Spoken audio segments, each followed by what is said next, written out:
A legal battle is brewing between Apple and the federal government in a showdown pitting privacy rights against national security concerns. The Justice Department filing a motion Friday to compel the company to follow through on a federal judge's orders. The FBI wants Apple to crack the phone belonging to San Bernardino terrorist Saeed Farouk, but Apple argues it would threaten the privacy of every iPhone owner. PayPal co-founder Max Levchin telling Maria Bartiromo there is no guarantee that door can be closed once it is open.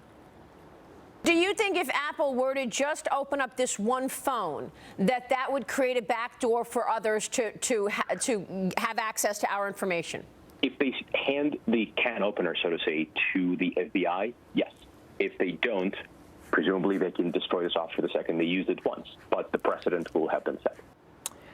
All right, let's talk about it now, bringing in Robert Schalk and David Schwartz, both defense attorneys and former prosecutors. All right, good to see both of you. Hello.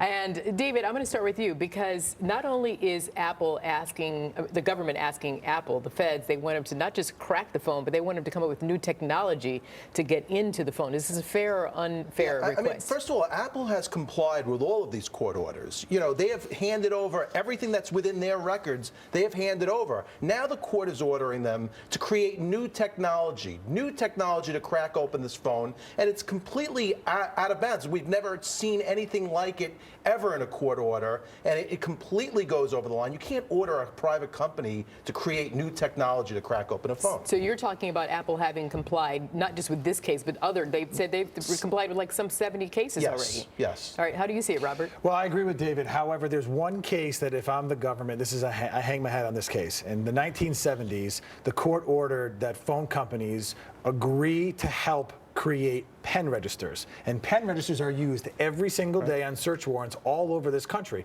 That is where the government can get a search warrant to look at your phone and it records your call log. So there is some precedent where courts have ordered companies and the government to work together to create this type of technology. And if I'm arguing the case on behalf of the government, that's the case I rely on. I agree with you, but the technology existed. That's the difference. Here today, the technology doesn't exist. Right, that's the problem. Now, okay, Robert, so Apple and Apple executive is saying to the company, pardon me, saying that the company, what Apple would prefer to do is to let Congress set rules for when the tech companies have to cooperate with the government rather than the court doing this on a case-by-case basis. There's a case in the Eastern District of New York on Long Island where a judge agrees with that assessment from Apple. They said that there's the 1994, it was the Communications in Support of Law Enforcement Act where they told telecommunications companies to support law enforcement. However, it hasn't been amended to include cell phone companies, data like this. So they're saying, why don't you have Congress pass the law and we won't have these arguments, we won't have these issues any longer.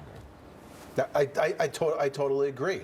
Congress has to, although Congress is so dysfunctional, when's the last time they passed any law? So, you know, but absolutely they have to amend the law to include this situation. So, David, Apple is saying that this is a fight to protect civil liberties. Is that a strong argument? Well, it is a strong argument because there's definitely a privacy right at hand here, but I'm not sure that's the winning argument. I think the winning argument really is you're trying to force us to do something that we don't have. We don't have the technology. Why don't, Mr. Government, why don't you come up with the technology to crack the phone, and then you'll have to deal with the courts, and it'll be out of our hands. How do we do that to our customers that now we have to create a new technology to crack our own phone? And Apple says that not only do they not have this technology, that it would be too dangerous to create it. Right, dangerous and burdensome.